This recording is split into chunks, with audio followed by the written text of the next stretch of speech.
syirik dan kesombongan. Menafikan ketaatan kepada Allah. Menafikan itu apa artinya menafikan?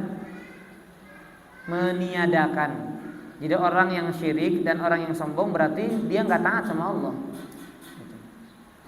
Hakikatnya dia tidak taat sama Allah.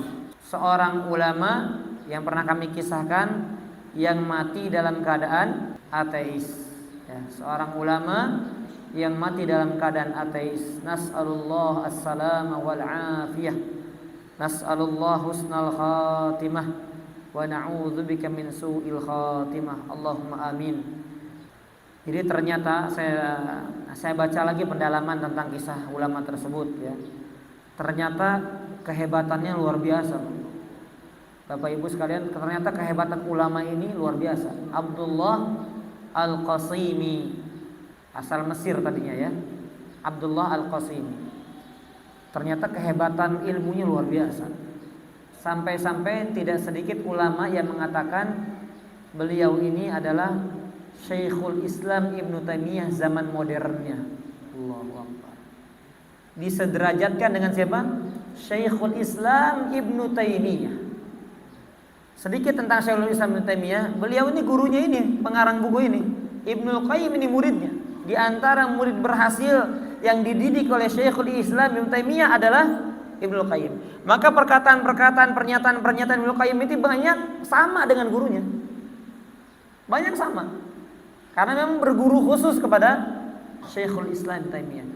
Nah, alim ulama ini yang bernama Abdullah Al-Qasimi ini dikatakan oleh sebagian ulama di zamannya diakui ilmunya. Dan saya nggak pernah dengar sampai zaman sekarang, sampai abad ini dikatakan ada orang sekelas Syekhul Islam Taimiyah, nggak pernah saya dengar. Bahkan sekalipun sekelas Syekh bin Baz, bahkan sekalipun Syekh Ibnu Utsaimin, bahkan sekelas Syekh Al-Albani nggak pernah saya dengar beliau setara dengan Syekhul Islam Taimiyah, nggak pernah. Benar, pernah dengar nggak? Nggak pernah saya dengar begitu. Ini orang saking cerdasnya dan saking banyaknya karya-karya kitab tentang Islamnya dan kecerdasannya dikatakan Syekhul Islam Ibnu Taimiyah modern di abad ke-20. Masya Allah, alim sekali itu orang ya. Ternyata apa yang membuat dia akhirnya kufur kepada Allah? Apa akhirnya yang membuat dia yang tadinya mengingkari kebid'ahan, kesyirikan, bahkan Bapak Ibu sekalian, ulama ini ya dikatakan diberikan rekomendasi oleh para ulama berada di atas manhaj salaf. Ini bukan punya pemahaman Khawarij gitu ya. Kalau itu kan udah nggak aneh lah.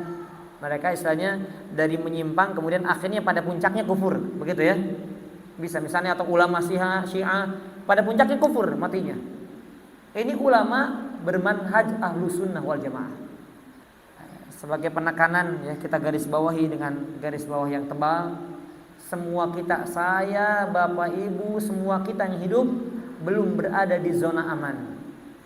Nggak ada yang aman kita. Belum ada yang menjamin kita. Karena jaminan tersebut kalaupun ada kita nggak mendengar dari Allah. Kita nggak tahu. Ternyata diteliti ya, dan saya baca dari beberapa sumber yang menyebabkan akhirnya dia mati di atas ateis, yang tadinya sekali lagi membantah kesesatan, membantah kekufuran, membantah kebid'ahan, membela sunnah, mati dalam keadaan ateis, tidak beriman kepada Allah, adalah karena dosa, kata para ulama ini, karena dosa sombong. Ngeri Pak, Bapak Ibu, karena dosa sombong. Ketika saya dengar dan baca ini Pak, langsung ya, seketika itu bergetar. Oh, selama ini langsung kita ini kalau mendengar kisah koreksi langsung diri kita.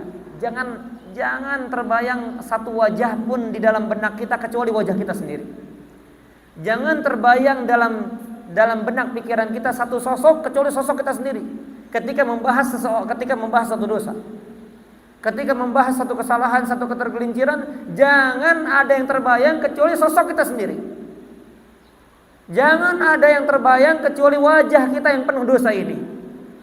Jangan pernah menunjuk orang lain, tunjuklah ke diri kita sendiri.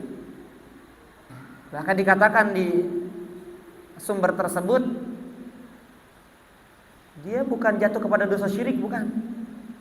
Dosa sombong, bukan syirik. Dosa yang masih di bawah syirik. Al-kibr. tetapi dia minal kabair. Sombong tapi dia termasuk dosa besar. Sombong ini bahaya. Ya, merendahkan orang lain, menganggap orang lain sepele, menganggap orang lain lebih junior daripada dia, ilmunya nggak seberapa. Wah, ini ngeri. Atau mungkin bahkan perkara dunia. Wah, ini orang dibuat miskin sama Allah, beda kayak saya. Berarti saya mungkin lebih soleh daripada dia. Bisa jadi itu timbul dari bukan dari seorang ustad. Ujiannya luar biasa juga, Bapak Ibu, jangan kira ujiannya nggak berat. Ya. Ya, ujian was-was syaitan yang luar biasa. Menganggap lebih berilmu itu ujian ustad itu. Menganggap lebih populer, menganggap lebih baik, menganggap lebih beriman, menganggap lebih bertakwa, itu ujian-ujian kita. Bapak Ibu mungkin dari sisi duniawi, tetapi menyeret kepada perkara agama. Ya, sisi dunianya lebih luas, lebih kaya. Banyak kan orang mengatakan apa? Rizki anak soleh. Berarti menganggap dirinya soleh. Betul nggak Bapak Ibu? Kan sering terlontar kalimat ini. Demikian anaknya dapat hadiah banyak, beda dengan tetangganya. Oh, anak-anak soleh, rezekinya banyak. Hati-hati sombong. Jadi dari yang karya-karyanya di atas sunnah, ini saya ulang lagi dan saya tambahkan lagi keterangannya, sudah mulai menyimpang.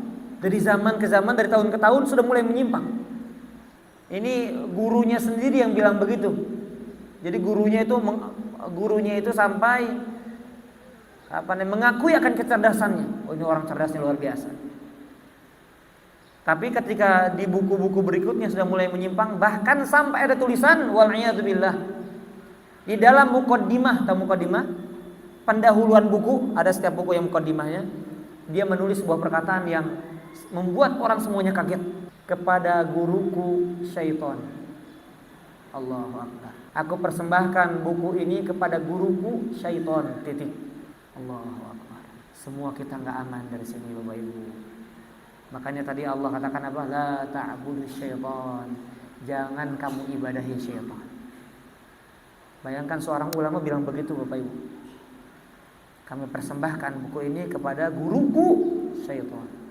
Oh, di situ sudah kontroversial. Jadi termasuk seorang alim yang kontroversial.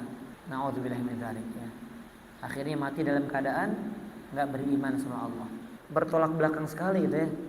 Kalau masih mukmin mungkin dia punya maksiat, mati di atas kemaksiatannya, ya kita katakan na'udzubillah, tapi masih wajar. Masih punya iman. Masih punya keislaman yang dia bawa. Ini kan yang tadinya mukmin jadi kafir. Na'udzubillah min dzalik. Jadi sebabnya tidak sedikit para ulama mengatakan apa? Kesombongan. Dia menganggap dirinya cerdas. Enggak ada lagi yang menandinginya. Itu sebab utamanya. Nas'alullah as-salama wal afiyah.